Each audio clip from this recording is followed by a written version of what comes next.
Baik ibu-ibu semua, tadi kita sudah membahas tentang apa sih pengertian anak untuk kita semua. Terus hak-hak anak, juga pengertian tentang kekerasan terhadap anak. Dan contohnya juga kita sudah bahas semua ya ibu. Nah, sampai di situ sudah dipahami? Sudah. Iya, sekarang kita lanjut ke langkah berikutnya, yaitu pencegahan kekerasan pada anak istimewa ya. Tadi apa Bu judulnya? Kekerasan pada anak istimewa ya. Ada yang tahu apa itu anak istimewa? Tahu. Apa itu anak istimewa? Anak yang kekurangan. Kekurangan apa Bu? Kekurangan apa? Ya. Kekurangan apa aja dah. Nah, untuk lebih jelasnya lagi, kita gali apa sih anak istimewa. Kita cari pengertiannya ya. Nah, bisa dilihat di flip chart ya.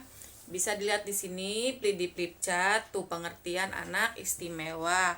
Anak istimewa adalah anak-anak yang memerlukan perhatian khusus karena mengalami hambatan fisik, mental, dan intelektual dan sosial, tetapi mampu mengembangkan kemampuan-kemampuan baru dari potensi yang ada pada dirinya. Nah, itu adalah pengertian dari anak istimewa ya ibu-ibu. Nah, ini saya ada tayangan film ya, nanti ibu simak, ibu lihat dengan seksama. Tapi sebelum kita mengarah ke film, kita tepuk hak anak dulu ya Bu ya. Masih inget nggak Bu? Lah ibunya ngantuk, masih inget nggak? Masih. Iya, yuk kita tepuk hak anak bareng-bareng. Tepuk hak anak, hak hidup, tumbuh kembang, perlindungan, partisipasi. Hak hidup, tumbuh kembang, perlindungan, partisipasi. Jadi ibu-ibu kalau anaknya lagi ngomong atau mengungkapkan perasaannya jangan dilarang ya Bu ya, karena ada hak anak juga di situ untuk bicara, yaitu berpartisipasi. Kita sebagai orang tua wajib mendengarkan keluh kesah anak ya. Sekarang saya ada film buat ibu-ibu, mohon disimak, dilihat, nanti saya akan tanyakan apa sih ini, tentang apa filmnya ya. Seperti Getun yang selalu ranking 1 walau belajar dan Ya, mengerjakan bentar ya, ujian Bu. hanya dengan kakinya. Nah, Seperti Getun yang selalu ranking 1 walau belajar dan mengerjakan ujian hanya dengan kakinya. ya, ini filmnya ya Bu, dilihat ya.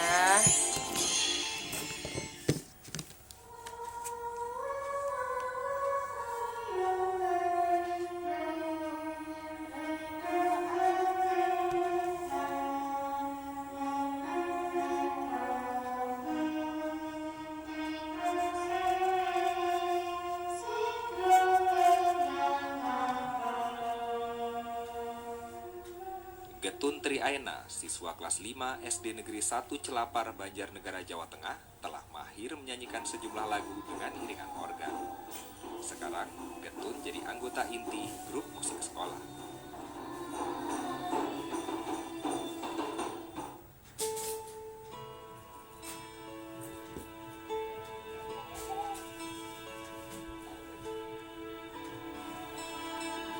Inilah kegiatan harian Getun, anak ketiga pasangan Suwandi, seorang buruh tani, dan Sarinem, penjual kue.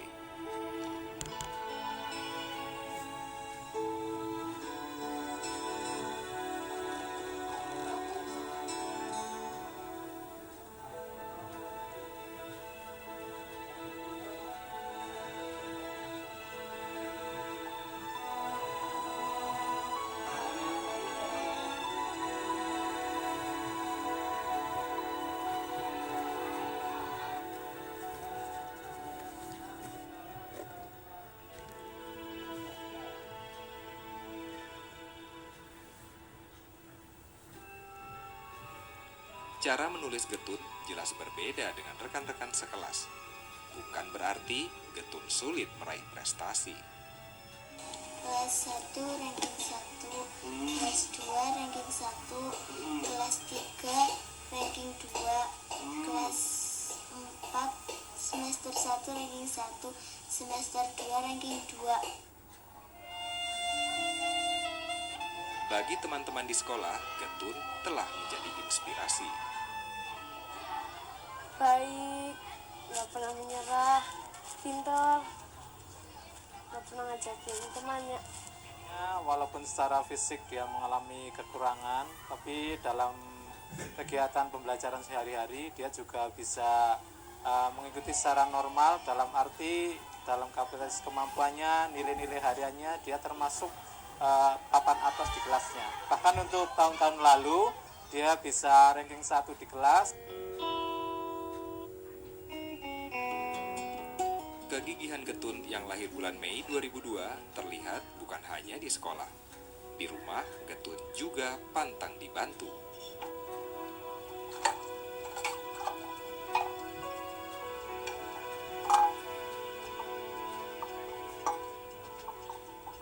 Pulang sekolah aku membantu ibu di dapur, mencuci piring, mencuci baju, menyapu.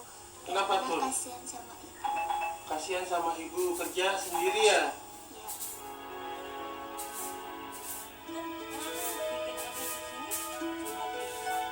Hampir semua hal bisa dilakukan Getun secara mandiri. Mulai dari memotong sayur mayur sampai mengoperasikan telepon genggam.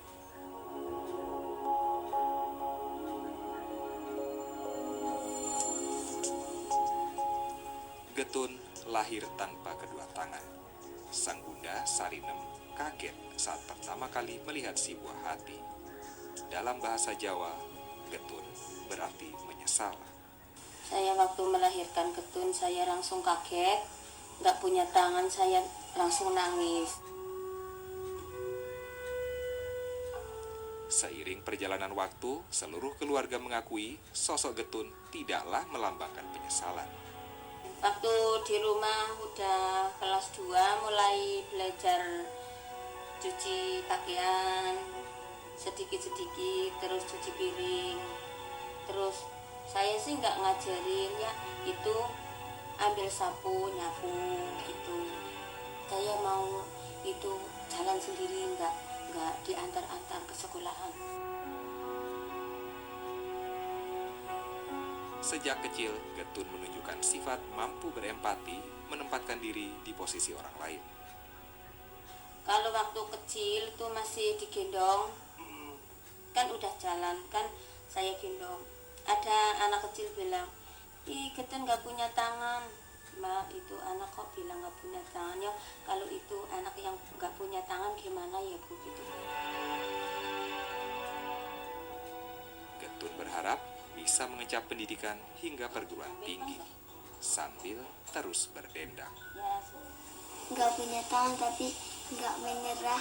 Ulane ma ewu,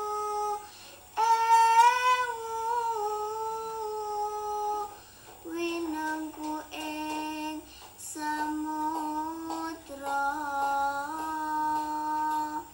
Rakyat sakung suki seni adiluhung.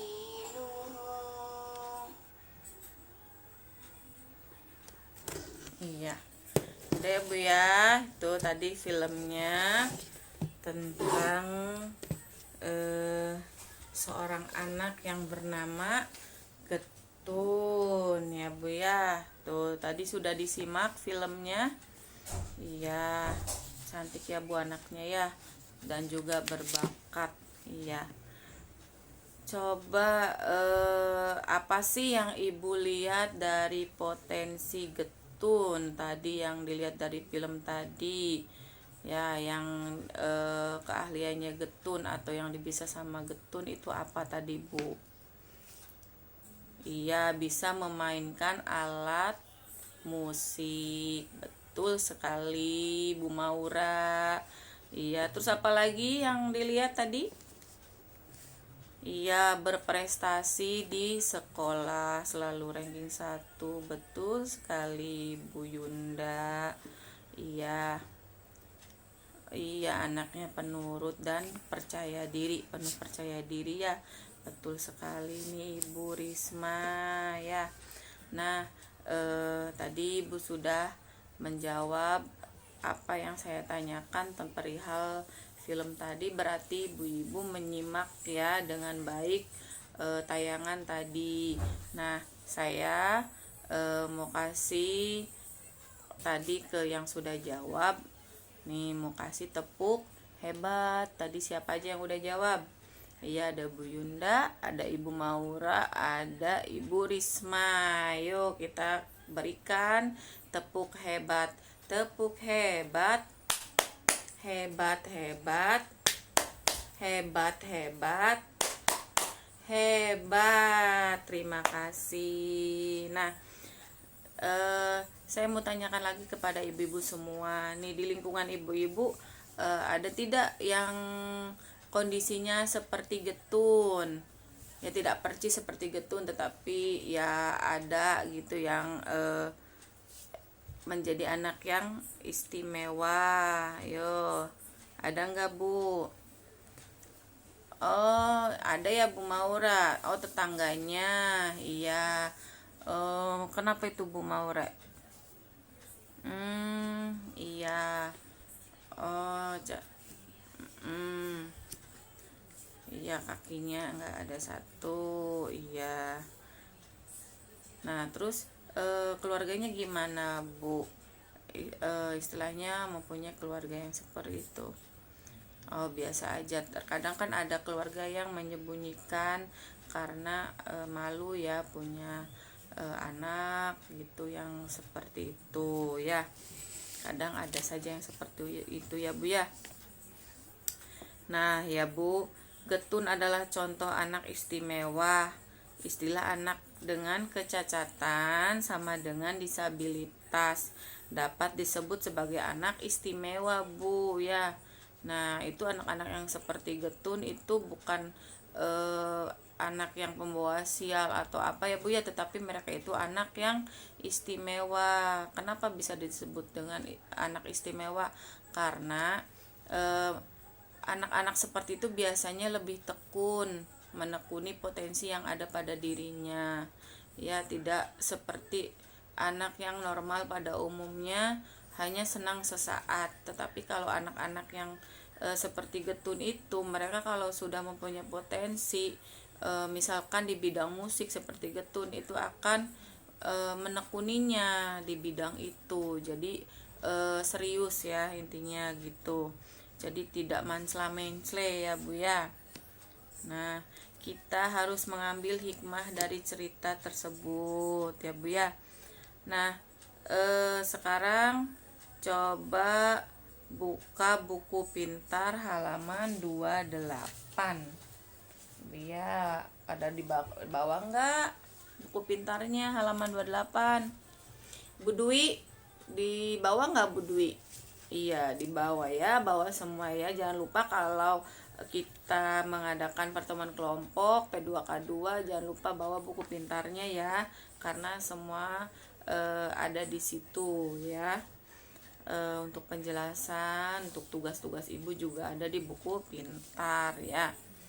Nah, bawa buku pintarnya ya. Juga nih sekarang buka buku pintar halaman 28. Nah, di situ juga bisa dilihat di flip chart 18 tuh ya Bu ya, di sini nih. Tuh, ada flip chart 18 ya. Nah, udah dilihat flip chartnya, buku pintarnya juga dilihat. Di situ ada apa Bu? Ada 10 pengelompokan anak istimewa ya Bu ya. Ini menurut Permendiknas nomor 70 tahun 2009 pasal 3 ayat 2. Di sini ada 10 pengelompokan anak istimewa ya. Yang pertama ada apa Bu? Iya, tunanetra ya. Yang kedua, iya, tunarungu. Yang ketiga, Iya, ada tunawicara. Yang keempat ada tunagrahita. Yang kelima, iya betul sekali ibu-ibu, tunadaksa. Terus yang keenam, iya tunalaras. Terus yang ketujuh, iya ada anak yang berkesulitan belajar. Nah, terus yang delapan, oh iya ada anak yang lambat belajar ya Bu ya. Iya, jadi apa sih, nggak cepat nangkep gitu ya. Terus yang 9, mengalami iya spektrum autisme. Terus yang 10, gangguan motorik. Ini ada, itu termasuk pengelompokan anak istimewa. Tetapi di sini ada 11, 12, 13 ya Bu ya. Yang 11-nya itu menjadi korban penyalahgunaan narkoba, obat terlarang dan zat adiktif lainnya. Yang ke-12-nya memiliki kelainan lainnya. Yang ke-13 adalah tunaganda ya Bu ya. Sampai di sini ada yang ditanyakan. Ada, udah jelas semua. Iya. Jadi bahwa anak istimewa itu rentan sekali ya Bu ya mendapat kekerasan, apalagi di lingkungan masyarakat, biasanya diledek atau apa ya Bu ya si anaknya ya. Sehingga itu kita perlu mendapatkan perlindungan ya. Gitu, misalkan nih kita melihat di tetangga ibu atau siapa yang mendengar tetangganya punya anak istimewa ya Bu ya. Nah, itu jangan disembunyikan ya Bu ya. Jangan ada alasan malu ya, karena mereka juga mempunyai hak yang sama dengan kita semua, karena kita semua sama ya Bu ya di mata Allah. Ya, misalkan ibu-ibu nih sering melihat dan mendengar jika punya anak istimewa disembunyikan karena malu, bahkan tidak disekolahkan. Coba ibu melakukan pendekatan kepada orang tuanya, berikan dia orang tuanya penjelasan, nggak usah malu, karena ini anugerah dari Tuhan ya Bu ya, yang namanya anak itu ya. Mereka itu mempunyai hak yang sama, sekolah ya, dihormati ya, disayang ya Bu ya, begitu ya. Jadi nanti kalau menemukan tetangga atau teman ibu yang mempunyai anak istimewa, jangan disembunyikan karena malu ya. Ya, apalagi sampai nggak disekolahkan, karena sekarang ada sekolah khusus untuk anak-anak istimewa. Bu ya, di situ juga ada penempatannya, misalkan untuk anak tuna rungu kelasnya di sini, terus untuk yang tunanetra kelasnya di sini. Jadi jangan khawatir anaknya disekolahkan di sekolah khusus ya Bu ya. Jangan merasa malu. Sampai di sini ada ditanyakan? Sudah cukup? Baik, kalau sudah cukup, kita melanjutkan ke langkah berikutnya lagi. Penjelasan yang berikutnya ya.